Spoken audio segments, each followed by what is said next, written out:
This is the Horse Radio Network. This is episode 392 of the Stable Scoop Show. Auditor Kasey Berger, Hoof Savers, and Naragansett Pacers. Please support our sponsors as they make this show possible. Our sponsors this week are Uncle Jimmy's and the Clarion Lexington. Auditor Kasey Berger joins us for the Year of the Listener, the Equifit Hoof Saver, and did you know about the Narragansett Pacer? Listen in.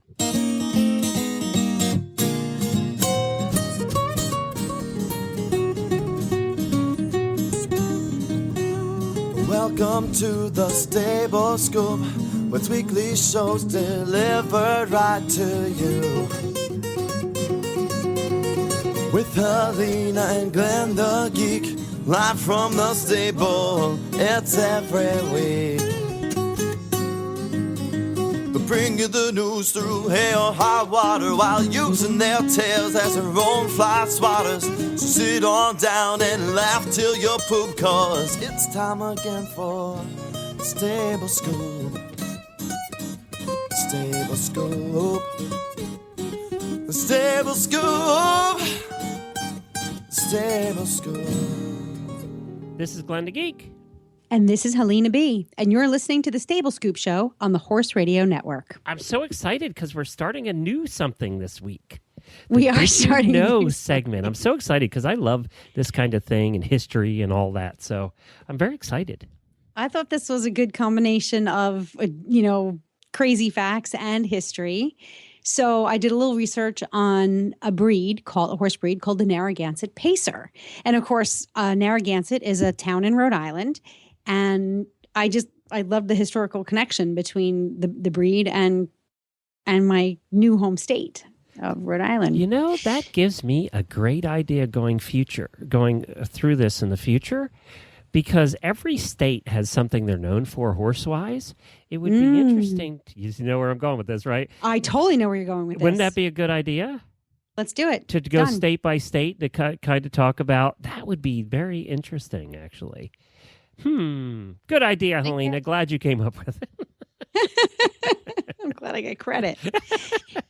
So the Narragansett Pacer was the first horse breed developed in the United States, but sadly, it is now extinct. It was developed in the U.S. somewhere around it was in the 18th century, and it was about the time that Rhode Island was settled as an actual state colony. This is where my history gets fuzzy. So the 1700s then. Right. Yeah, okay. The late 1700s. Right. Because most of Rhode Island sort of belonged to Massachusetts at one point. But if you're like a geek with history, then most of New England belonged to Massachusetts at one point. New England belonged to everybody. They were gambling and trading states and territories. Like, it was going out of style. So the Pacer originated in Rhode Island, and it was developed from a mix of English and Spanish breeds. But again, there's some question about what the exact cross is.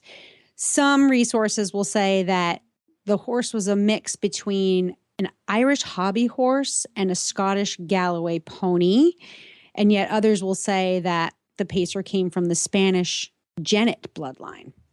This is way above my pay grade, but look up these breeds and you'll start to see the histories mix.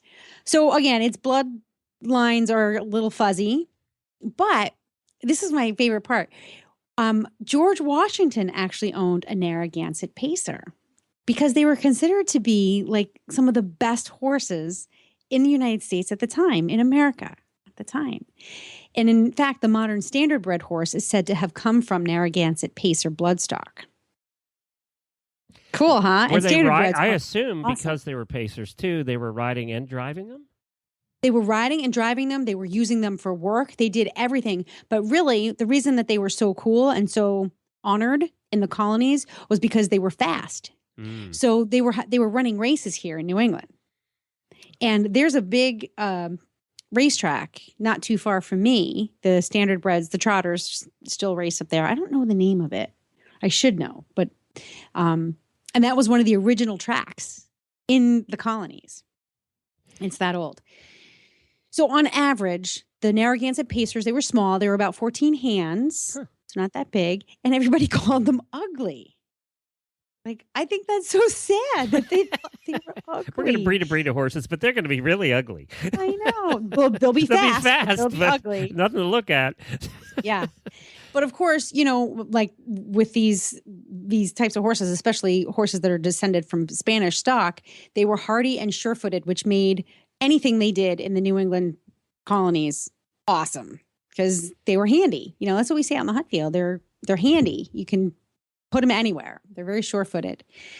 So it didn't take long before most of New England had Narragansett Pacers because, you know, they would breed them here in Rhode Island and then ship them out to And of course, Vermont, in that day, you Hampshire. couldn't get anywhere without riding your horse. So, and getting, you know, places quicker was always something you wanted to do. It's like having a faster car. Yep. You wanted to get there faster because you'd be days in the saddle just to go from Maine to Massachusetts. Yep. Yeah. But they were the origin of today's standard bred racers. They were fast, they were hardy, they had really good temperaments, and they were comfortable to ride as all-around mounts. So they really became a very highly respected mount in New England. Isn't that cool? Did it say why they just bred out of existence? It's the crossbreeding. Well, they actually shipped a lot of the horses to the Caribbean when, you know, there was all like the slave trade that was coming in and the United States was getting into, I don't know what you call it when you trade. We were shipping, bartering, importing and exporting from the islands, not just slaves, but products and stuff. And so we had so many horses in New England at the time, and it was easy to just put them on a ship and send them down to the Caribbean. So that was one of them. We were exporting them a lot to use down on the islands, but then the crossbreeding completely destroyed the breed by the 19th century. So it's interesting after the end of the that. 1800s. It's interesting you say that because if you look and you've been down there, you've vacationed down there, and you've seen horses down there, and we've all seen the pictures of the horses in the Caribbean. They kind of are smaller in stature, and they kind of look like the pictures you're showing us of the Narragansett Pacer. So I can see where they, that bloodline was in there, and then combine that with the Spanish horses that were brought over, and you kind of have that smaller, kind of stockier horse. Yeah. Interesting. So, I mean, I don't know what the horses of the Caribbean. In fact, we're going to Antigua in June, and we're going to be staying right next to a horse farm. Oh, cool. So I'm going to ask the owner where she gets her horses from. The last place we went in the Caribbean was Eleuthera, and there was a horse farm there as well, but that was more for trail rides, and they were retired hunter jumpers. And but she had shipped a lot of her horses in from the States. A lot of them came from Florida. So it makes you wonder, how many horses are actually indigenous, and then how many. Have to get an interview with the people from the farm while you're there. I know. I could write the whole fun. trip off. Yeah, there you go. Just get your phone out and do an interview. Oh, yeah. I'll be all over that. Hi. Yeah. I'm staying in the cottage up on the hill. Yeah. Tell me about your horses. Yeah. Very interesting. And that's it. So the Narragansett Pacer, there's plenty of wiki entries on it if you want to research it. We'll put a link up on the show notes to the resources that we found for today's information. Sounds good. Well, when we head to Lexington, Kentucky, we always stay at the Clarion Hotel in Lexington. Every time we go there, I'll be going there in 3 weeks now for Road to the Horse. We'll be doing a lot of coverage. We're going to do 8 hours live coverage at Road to the Horse this year. And it's going to be so much fun. Mary Kitzmiller and I will be hosting the only live coverage of the finals on Friday, or on Sunday, rather, for Road to the Horse. We'll be posting a lot more information about that on the Horses in the Morning page, and also Road to the Horse on their Facebook and website, so you can check that out if you want to listen to our coverage of that. And in the evenings, we're heading back to the Clarion Hotel Lexington. And one of the nice things is the rate includes a full breakfast every morning, free Wi-Fi, free airport shuttle back and forth to the Lexington airport.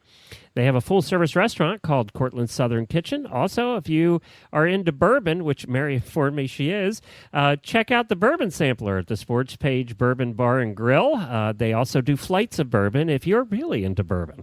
Personally, one bourbon doesn't taste any different to me than the other bourbon. So when I start drinking bourbon, you can just give me the crappy stuff because it all tastes the same to me after you've had about 2. So And you know, Two, I yeah. could barely make it past No, one. you know, when you go to the tastings, and that's one thing when you go to Lexington, you have to do. You have to go out to all the distilleries and do the tours because it's so cool, right? Yeah, and yeah. they're really cool, and a lot of them are historical and old, and it's just really neat. But then they do the tastings after, and they always start with the cheap stuff and go to the expensive stuff. And I'm like, start with the expensive stuff and go to the cheap stuff. Because I don't want to start with the crappy stuff, and then by the time you get to the expensive stuff, your taste buds are dead. So I always thought So they you did that start with other the way. expensive stuff. Yeah, that's what I think you should do. But That's what I did. the I'm all over it. Clarion Hotel Lexington is on Newtown Pike, has a huge indoor swimming pool, and really it's 10 minutes from the horse park. You leave the parking lot, you make a right, you go about 4 miles, make a left, and you're at the horse park. And you're coming in the back way, no highways, which is really nice.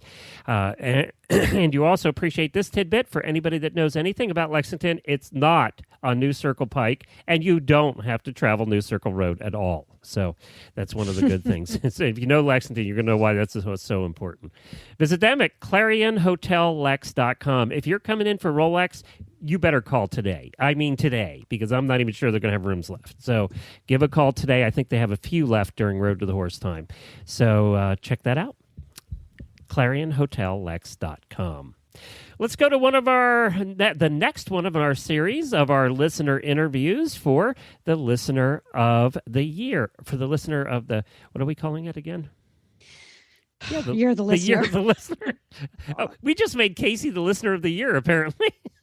And last week it was Jerry. So, hey, if you want to be the listener of the year, just schedule it. I am so brain fried, and it's only Tuesday. All right, so this is the listener of the year, Kasey Berger. It is the year of the listener. And now, our Stable Scoop listener of the week. Well, in this year of the listener, today we welcome Auditor. She's an HR and auditor, Kasey Berger. And she has, how long have you been a listener, Kasey? It hasn't been quite a year yet. Okay, so she's a newbie. She doesn't quite know everything that she's in for. Have you gone back and listened to every past episode of every show yet, Kasey? No, not every one of them, but I did go back before I started listening. Why are we even talking to her? She has not stepped up yet, Helena. This is going to inspire. I am so far behind. This is going to inspire her. So you've been listening for not quite a year, but you're getting there, and clearly you're excited about the show because you had suggested that we talk to you, and I thought it was very interesting. And you said you're not very interesting, and I'm like, that alone is really interesting. Let's get it on here. What's all about? So I don't know. I don't do a whole lot. Oh, that's okay. Neither do Glenn and I. This is the only thing we do once a week. You live in Illinois, right? Mm-hmm. Yep. And tell us about what you do in Illinois. Well, I live right smack dab in the middle of Illinois in an area where I'm pretty much the only person that has horses. So it's very lonely where I live. I work for the state. I actually commute from my home in Jacksonville to Springfield every day, which is a 45-minute drive one way. And I usually make it out to see my horses, which are out at my dad's at least twice a week. And we've got 3 horses out there, 2 of which are rideable and 1 is not. We always seem to have one that just isn't rideable because that's what we do. Yeah. And so you have this 45-minute commute. Now, I listen to podcasts whenever I have to commute anywhere. Is that when you listen to Horse Radio Network? I listen while I'm driving, and I actually listen at work because with the job I do, I don't have to talk to anybody really. So I just listen all day. That's the perfect job. I know. I know. So that's pretty cool. So you have 3 horses, 2 of which are rideable. One is something of a pasture pet. How did you get involved with horses to begin with? I mean, if they're at your dad's, I'm assuming that he was involved with horses before you got involved with them. He wasn't quite as much as my mom, which is actually how I ended up into them. My mom has always had ponies or horses, and by the time I was 2, she had actually bought me my first big pony, which was a 13-2 hand pinto pony. And then my grandparents actually bought me a pinto pony a few weeks after that. So by the time I was 2, I had my own 2 ponies. Sure. And yeah, right. I know. I'm the envy of every child ever. But it just kind of grew from there. I actually my first Pinto pony, I actually now own her granddaughter. I've actually owned both her daughter and her granddaughter now. So you have an affinity for ponies. Well, this one's not exactly a pony. She's 15 hands, but she's fat like a Shetland. Mm-hmm. Yeah, I swear she gets fat on air. Yeah, I have one of those. They're easy keepers until you have to get them until you have to girth them up. Yeah. She came down with laminitis earlier this year, and it was a royal pain in the butt. Oh, will she be okay? Oh yeah, she's sound and everything now. She's coming out of it. We've just got to watch what she eats. Yeah. So how do you control that? With her, we don't have really, we have 14 acres of pasture that the 3 horses are out on. So with her, we usually just keep her up in a dry lot and try to control what she eats, and she gets so much turnout a week. Yeah. And that keeps her pretty sound. And she's also on a remission supplement, and she's on Safe Choice Special Care for insulin-resistant horses. Oh, what good care you give her. It's very spoiled. It's hard to leave them on the dry lot sometimes. Your heart breaks a little bit, but you absolutely have to do it. But you're like, oh, who should I? And then there's always someone else from the group who has to stay with her. Yeah. They have to draw straws. Yeah, pretty much. Glenn, are you still here?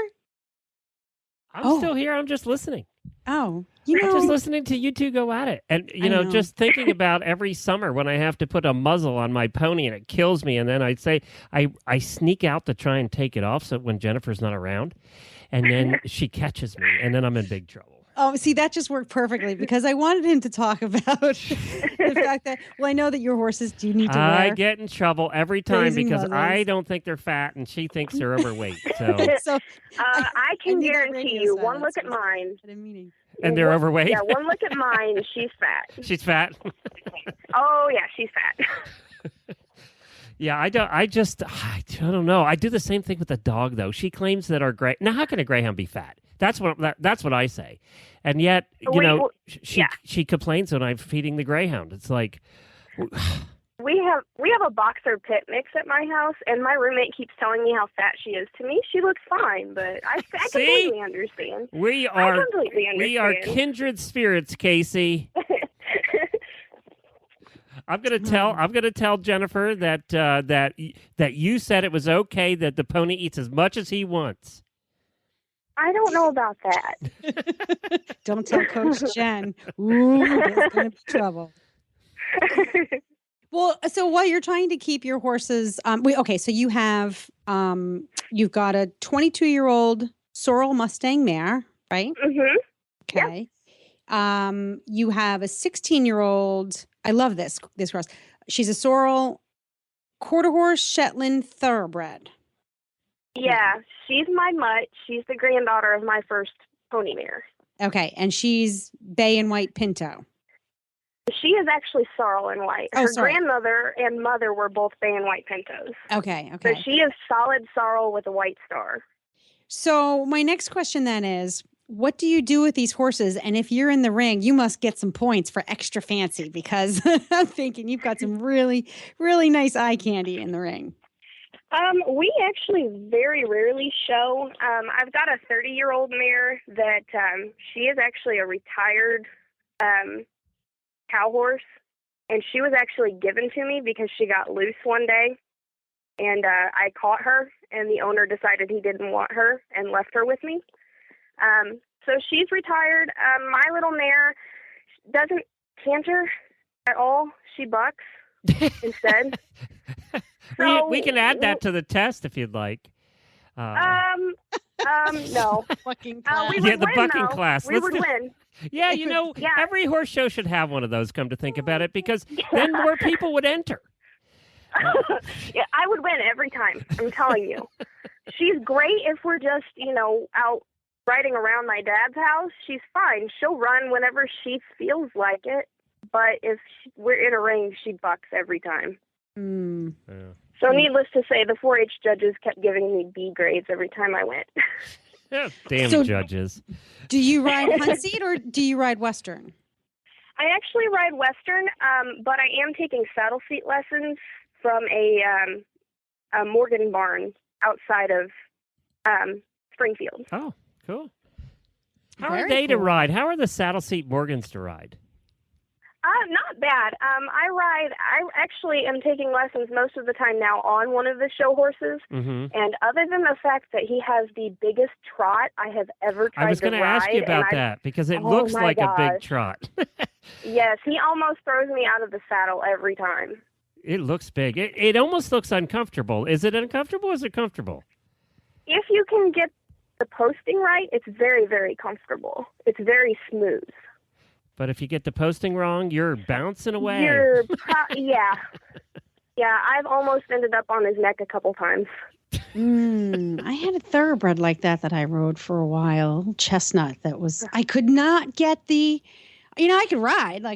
Posting wasn't a problem, but I just felt like I was getting. Time it perfect. Yeah, you really have to.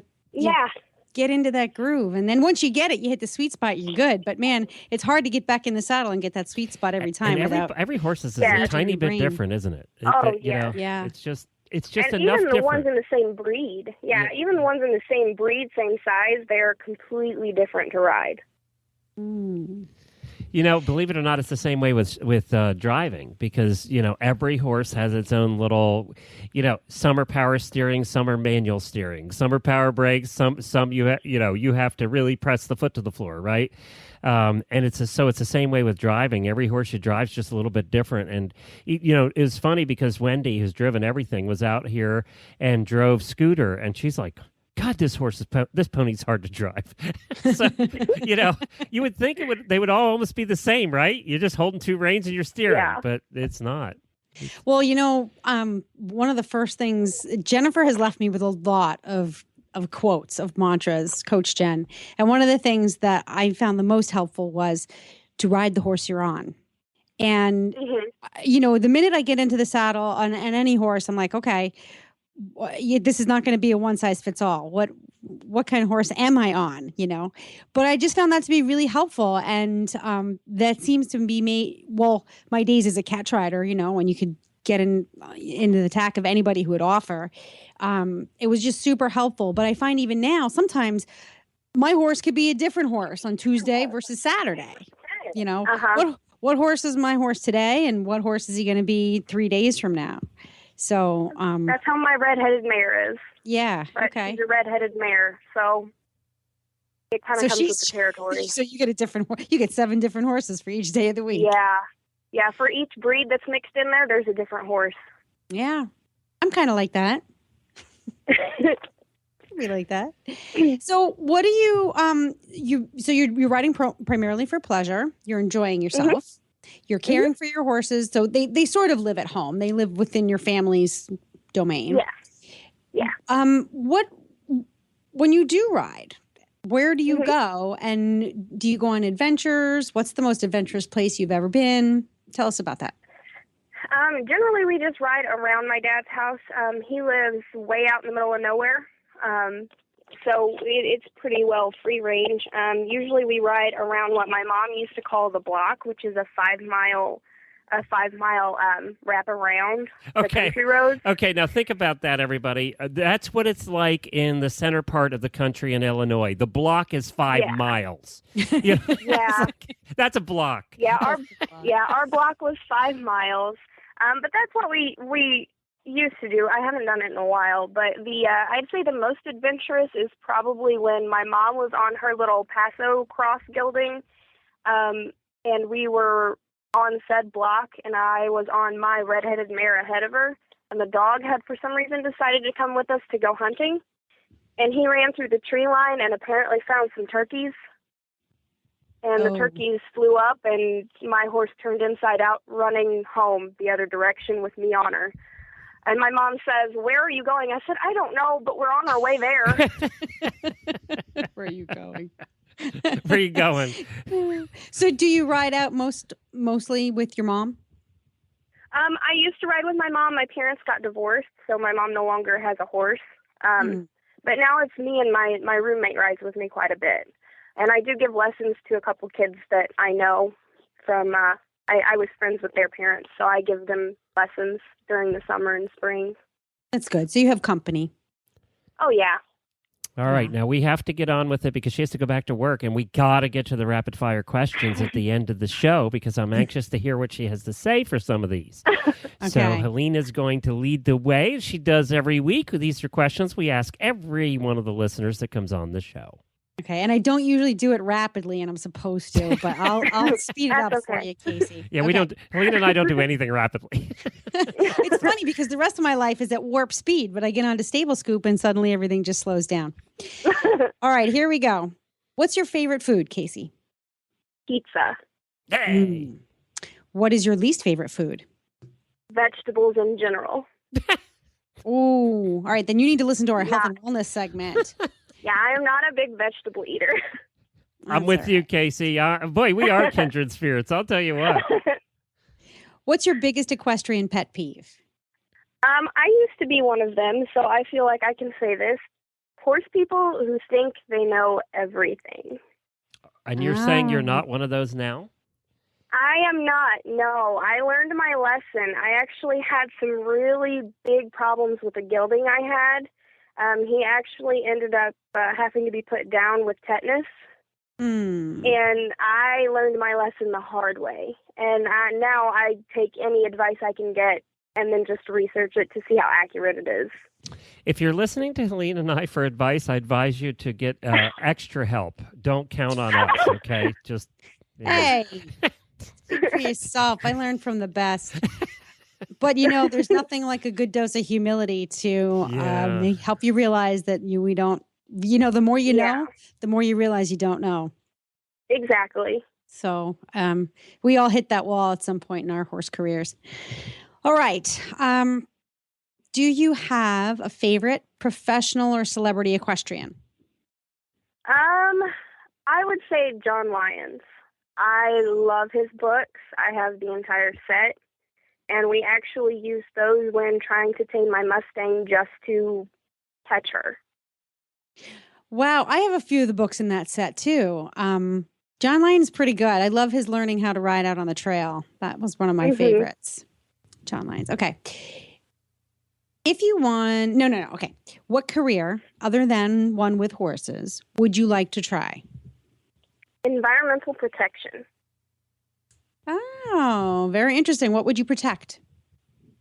Honestly, forest lands, and just the general pollution is an issue, and it really annoys me. We actually went to Arkansas over the summer. We're considering moving out of Illinois, and we went to Arkansas, and it's just beautiful down there. They have a really, really good no littering program. And it's beautiful. You don't see trash anywhere. Where I live, you can't go anywhere that there's not trash. I was equally inspired many, many moons ago. I have a degree in environmental science because protection was one of my passions when I was younger. And I didn't know that.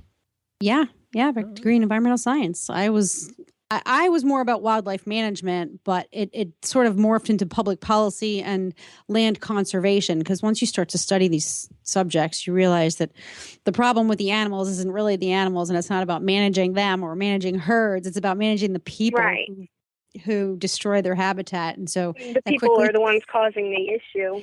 So that kind of morphs into whatever your skills are, whatever your strengths are as a person, your passions kind of how you can actually affect change in the world depends on what you're passionate about and then what your strengths are as a person. So don't let it go, don't let that go. Hold on to that. I bet you could. You sound like you have a lot of energy and a lot of good energy, a lot of positive energy, and you could probably make a very impactful change in the world. Okay, see, here I go, dragging this out again. If you won $1 million, where might you go on vacation? Ireland. What would you do there? Anything and everything. I actually, my mother's side of my family originated in Ireland, and Scotland, and part of my dad's family actually originated in Ireland. So I've always wanted to visit. You would have plenty to do there. That sounds pretty cool. Describe yourself with 3 words. Can that count as one? Yes, it can. I don't know. That's a tough one. Loyal, I guess. Very honest. There you there's go. 3. Loyal very and honest very and honest. loyal. There's 3. I'll take it. Honest, and loyal. There you go. You know, I think really represents sometimes the confusion that we feel about where we're going in life or where we've been and sometimes where we are. You know, I have so glad days. you have an explanation. Yeah, it's okay for everybody out there. That's exactly what I meant. I'm available for hire, you know. Everybody has an day. Sometimes you just wake up and you're like, what? Sometimes I have weeks. It just depends. Fair enough. Right. What if you could have just one superhero power, what would it be? Teleportation. Oh, that's a good one. And Ireland might be your first. Everywhere. Yeah, that's a really good one, come to think about it. Teleportation. My favorite one was still Jerry's about adaptive. Was it adaptive learning or something? Yeah. Intuitive. I didn't even understand that one's pretty it. good. So, yeah. That I one don't was think kind of anybody awesome. else I know. Yeah, I don't think anybody else I know knows how to teleport. And no one has. You're the first listener who's requested that as their superpower. Beam me up, Kasey. Beam me up. All right. If any one of your 3 horses could speak, what single question would you ask him or her? Why do you buck constantly? Good one. Mm-hmm. You know, we're going to start a frequently asked questions page. Yeah, we need What to do write. horse people, We need to what go are back the most through. frequently asked questions that horse people want to know? We need to go back through and sort of tally and make this a survey, sort of tally each of the answers and put them in a form. We need to do a spreadsheet, Helena, and at the end of the year, give the results. I think that's a pretty good idea. That would be a good idea, actually. All right, you get on that. You can Glenn. do that, Helena. Kasey, you need a job. This is your fault. I always so need another job. yeah, this is your fault. So Must have been separated at birth. thank you, Kasey. I know you have to get back to work before you're fired from the Yep. state. All right. Thank you Thank so you. much. Take care. Thank you. You too. Bye. Hello, folks. Uncle Jimmy here, and welcome to the world of Uncle Jimmy brand products, where funny names mean serious products. Featuring Uncle Jimmy's Squeezy Buns, the squeezably soft hand treat that your horse will love. The award-winning Uncle Jimmy's Hangin' Balls. Uncle Jimmy's Sugar-Free Ball. The incredible Licky Thing, also in sugar-free. The amazing Uncle Jimmy's Pecker-Wrecker. And the Big Licky. The infamous Uncle Jimmy Hangin' Ball was first designed by me for my own horses to help reduce the bad habits which come from stall boredom. It now can be found around the world. This nutritious, flavored, filled boredom buster will help keep your horses occupied and happy around the clock. Properly hung, it will last for weeks, provided you don't let your horse pin it, and Uncle Jimmy knows who you are. The ball comes in 4 flavors: apple, carrot, peppermint, molasses, and now sugar-free. Once again, welcome to the world of Uncle Jimmy's brand products, where funny names mean serious products, and satisfaction is 100% guaranteed.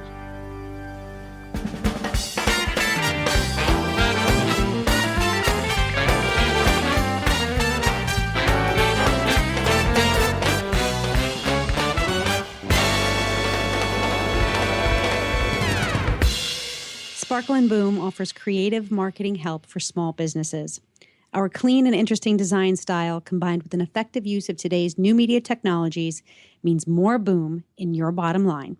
Find out more at sparkleandboom.com.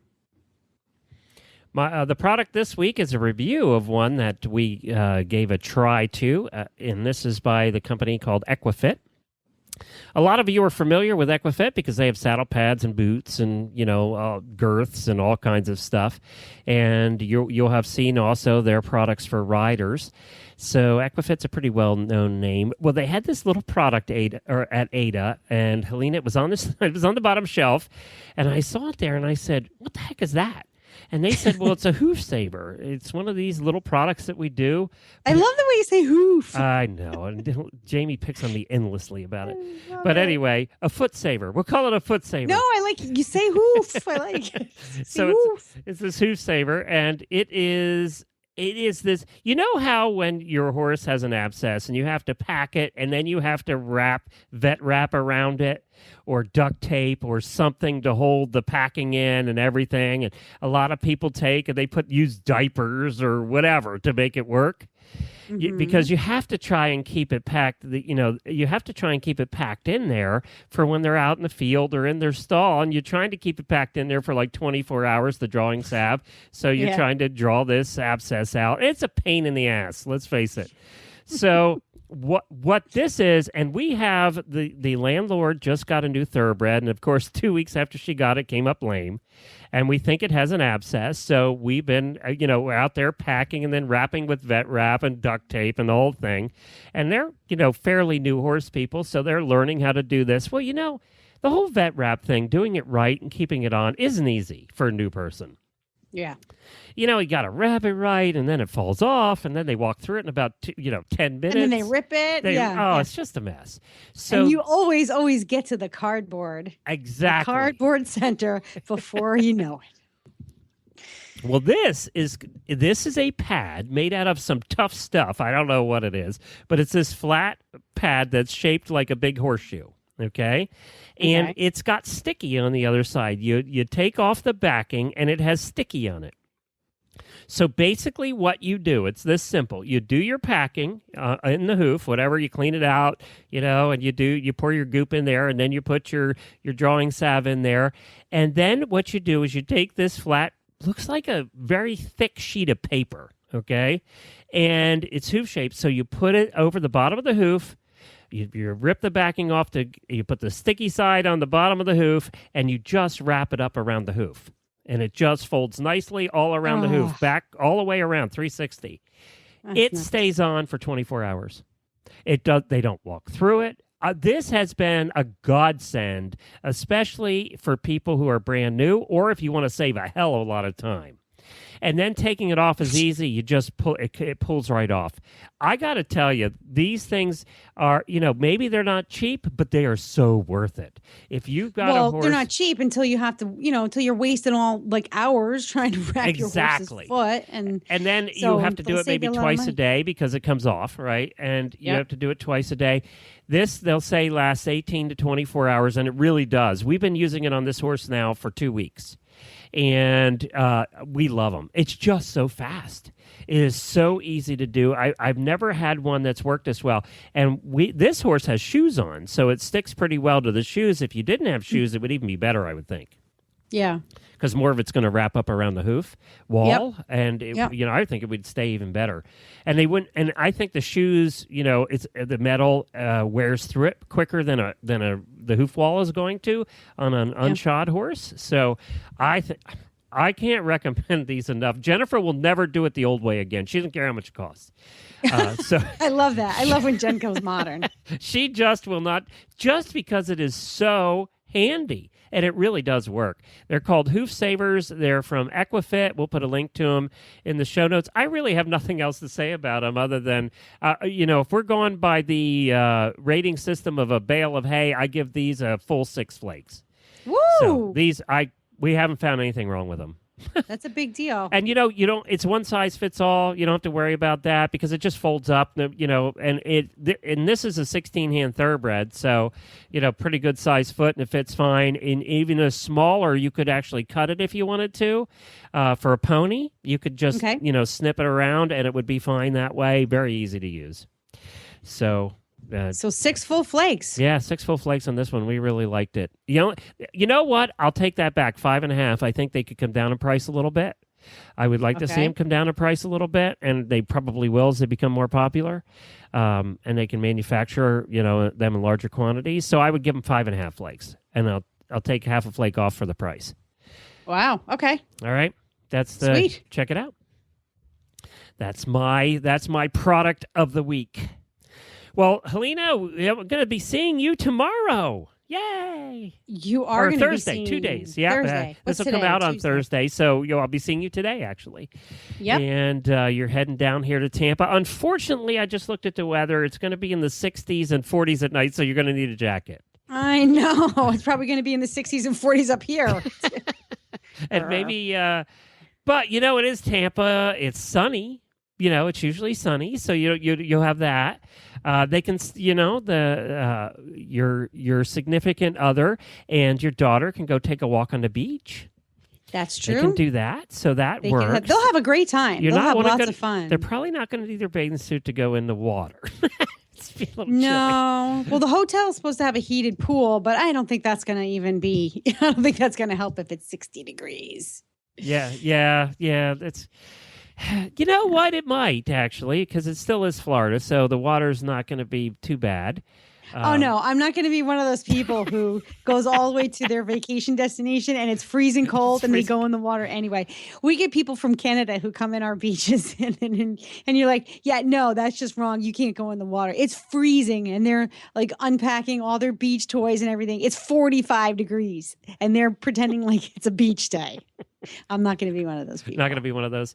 No. Jen, it's funny because you'll come down and you guys will be in shorts in 60 degrees with short sleeve shirts, and those of us that live in Florida are like in long pants and coats. Yeah. You can always You tell do get thin skin. Yes, you can always Everybody tell says the that. locals. All my friends from New York who've moved to Florida are like, you get thin skin. It takes a couple years. It does. It takes a couple of years for you to acclimate, just like the horses. It's the same way with the horses. Scooter still has a winter coat made for Ohio, and Beaker's is real thin and short now. So, how long have you been in Florida now? We've been here 4 years. 4 years? Yeah, 4 years. Are you kidding me? No. God, time flies. Mm-hmm. So Grace was 9 when you guys moved to. Yeah, that sounds about right, actually. Okay. Yeah. Yeah. All right. Well, yeah. So that'll be fun. I'm looking forward to seeing you. I'm looking forward to seeing you too. We're going to geek out talking about podcasting. I know. I get into some trouble. I hope. Well, we are going to a brewery the first night you're here, so I know that's the first activity. It's ironic that Helena flies into the first activity involves alcohol. I just say. And I used to be such a teetotaler too. I know. Like, what's happened? My You've life been is getting better. Buck has Who corrupted says you. getting old sucks? I argue. All the good stuff. Yeah, you happens seem to be after 40. enjoying it more. Yeah, it's true. We'll I am. see you today. We'll see you today. Hey, everybody. Thank you once again for joining us on Stable Scoop. That is the end of today's show, but there will be more next week. Until then, happy scooping.